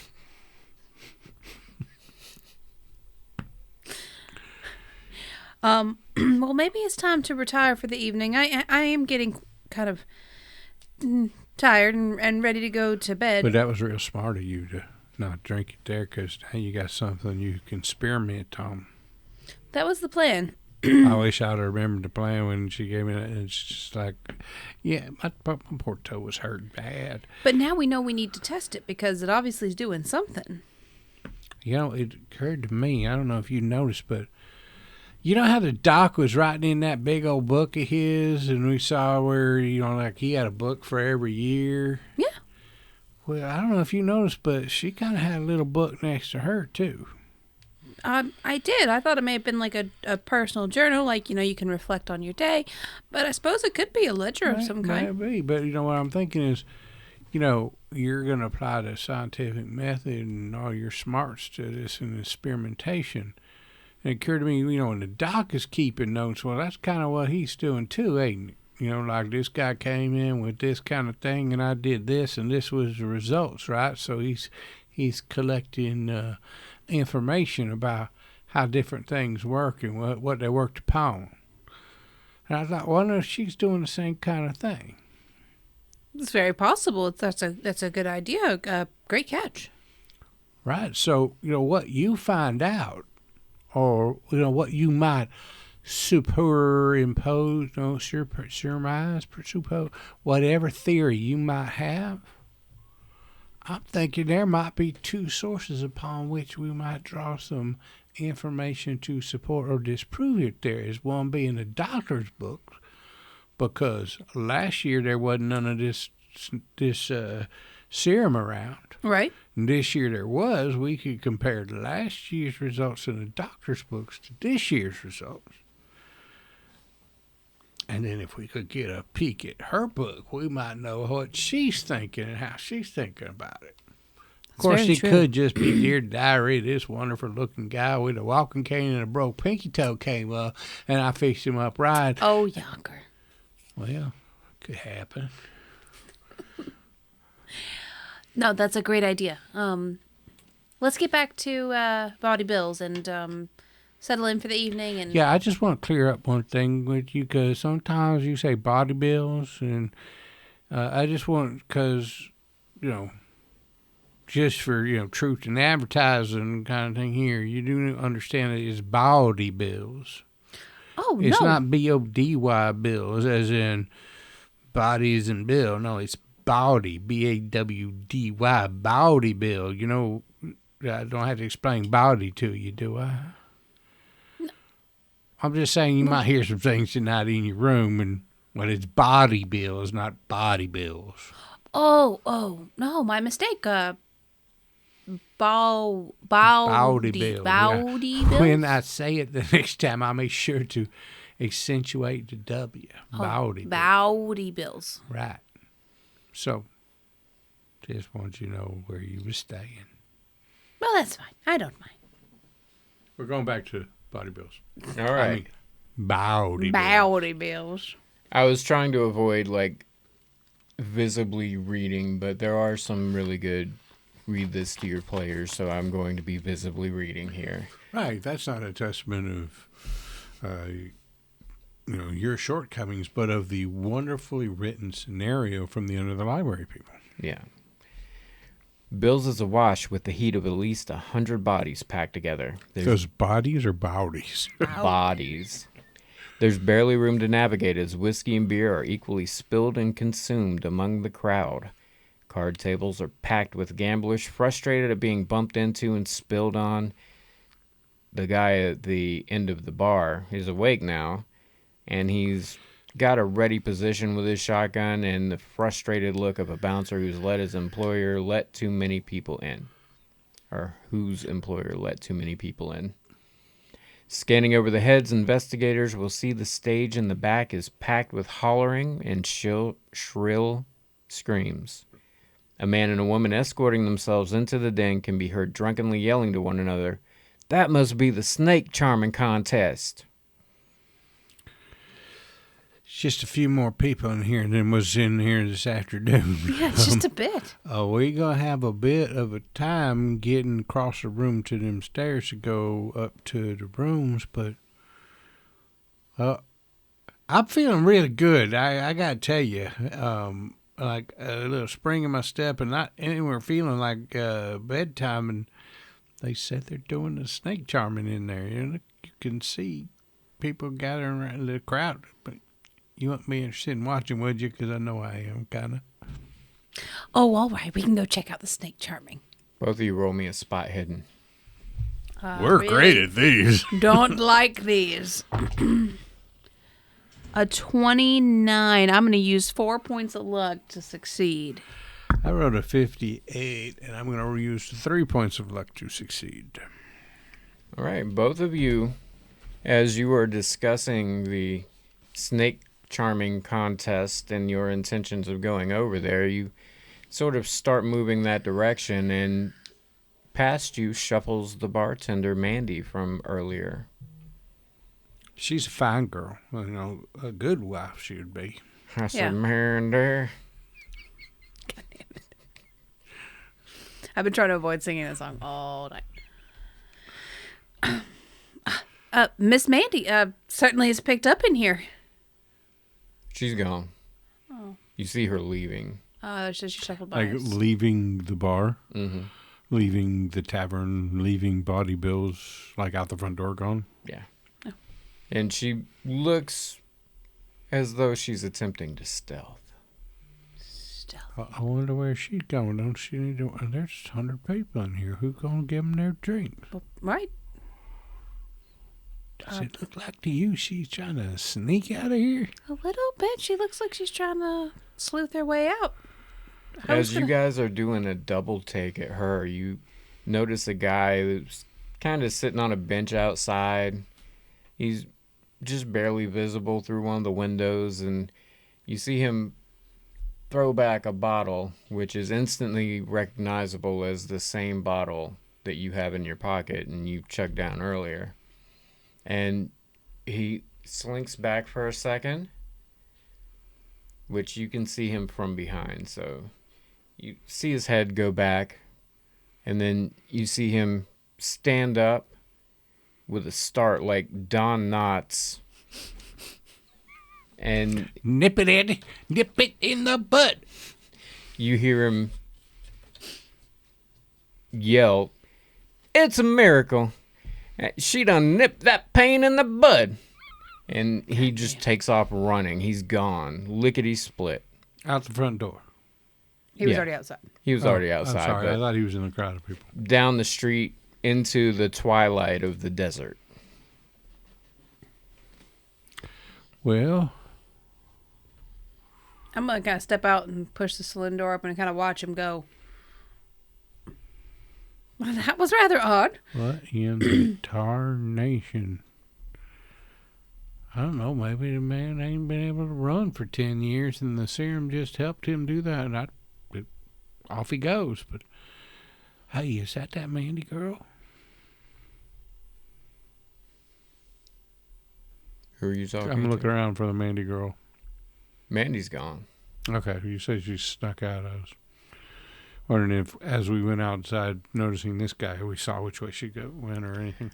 I think in the time that this guy was doing his thing, you were distracted, and Time we looked back, Mandy was gone, hiding her hair. you could make me a track. See if you can run after her. Maybe do a long jump. Track has a 10% base. 0, 0, 0. Damn. That was 100. So that is a fumble on that track roll.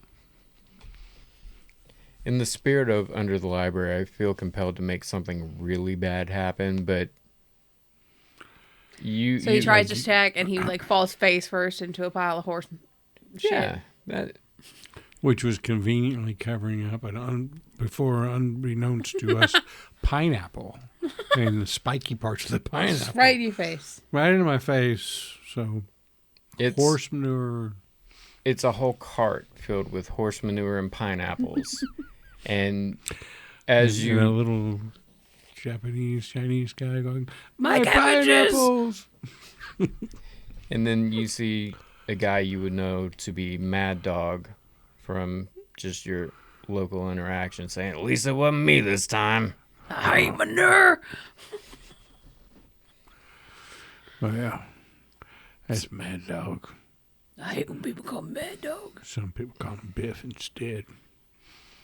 So you're not too sure where she went, but she went the way you came out, but you can't tell other than that. So maybe in the direction of Eleanor's tent.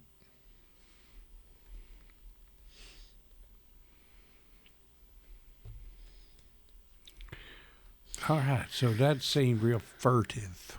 Yeah. Learned that word last year, furtive. Furtive. It's a good word. Yeah, it means like sneaky and got something to hide kind of thing, if I understood it right. Really just had to use context clues in a book I was reading. Furtive. Yeah. Right. But anyway, so I'm torn. Like, I really wanted to see the snake handling. And what the heck, that was a really exuberant reaction that man had to drinking the serum. And why is Mandy acting so sneaky? And should we be upstairs looking at this serum? So I'm doing double, triple takes, like into the bar, down this road, down that way. What? Well, let's say this. I don't think Mandy's business is any business of our own. We got our investigator hats on, and we just got a little carried away. The young man doesn't seem to be hurting anybody, and you need to clean up. I cannot argue with any of them points, So maybe taking a local bath sounds pretty good. You could probably get one on credit, same as you did with Mandy in the room earlier. I'm personally and privately, in my own thoughts, beginning to wonder about my ability to pay off my credits if nobody in this town is going to die in the next couple of days. So, Well, it's a one shot, and Severin that's it. has a I'll one shoot shot. somebody. One shot's all I need. That's all I need. And then I have them pay me to make a casket for the guy I killed. And both of y'all are feeling a little tired, so maybe it's time to turn in. Maybe it's time for us to call this a stream. It is 9:06. So just for my own personal, out of character, mental well-being, can we say that Yaker achieved the bathing before we stopped? To go a whole week with the shit on my face. Just cannot handle it. You don't come here for that kind of real life feeling. We don't do supposed to be satisfaction here. escapism. We don't do happy endings here. You're getting pink eye. It's body bills. You can get a happy ending. And you can get pink eye without horse manure That's true. Yes, Here. you can. in body bills. In body bills. I genuinely thought it was body bills. Did you really? I did. Oh, I was just playing that up because I thought it'd be a funny little interaction between our characters. But Well, which one is it? Body. Body. Bowdy. Body. I I genuinely thought it was body. I wrote it and everything. Body bills. Show the camera so the world knows. I don't think they can read it. It's too. But it's there. Body bills. Bowdy bills, like their body in there. All right, I had a good time tonight. That was a lot of fun. I'm Yeah. looking forward to playing more. I'm glad that I did not try to do Yaker as the Yaker. Wisconsin, Canadian, Swedish. import guy. Yeah. That would have been rough. Copy everybody's accent. I think I could have pulled it off, but it just didn't seem right. Plus, I would never have done it as good as Arthur did it. And yeah, it would have been derivative is what I'm saying. And so I thought it would take the character in a whole different direction. Right. Reimagine. Hopefully the folks at the library can appreciate that. And yeah. Not hate him for it. Well, that's been a video. Yeah. We'll be doing part 2 of maybe 2 parts next Tuesday. The sequel. We'll see how it goes. But thank you for joining us. Thanks, Thank everybody. you. Had a lot of fun. Bye. See ya. And remember to check out underthelibrary.com. They're Definitely. also doing a Patreon giveaway of the Grand Grimoire. If you're a patron, you're automatically entered. Nice. So maybe And- consider that if you're into supporting good TTRPG content. And before everybody leaves, so if you're feeling so inclined, take the opportunity to donate to our St. Jude's Children's Research Hospital. Did the button ever Charity come day. up on yours? Yes, donate Okay. to charity right there. So, Cool. yeah, good cause, great place, good people. Do it. But that's been us, Percentile Vice. I'm John, I'm Emily. And I'm Steve. and we're gonna peace out. Gonna slither right on out of here. Ah, Haha. Snakes. I get it. Who said the thing?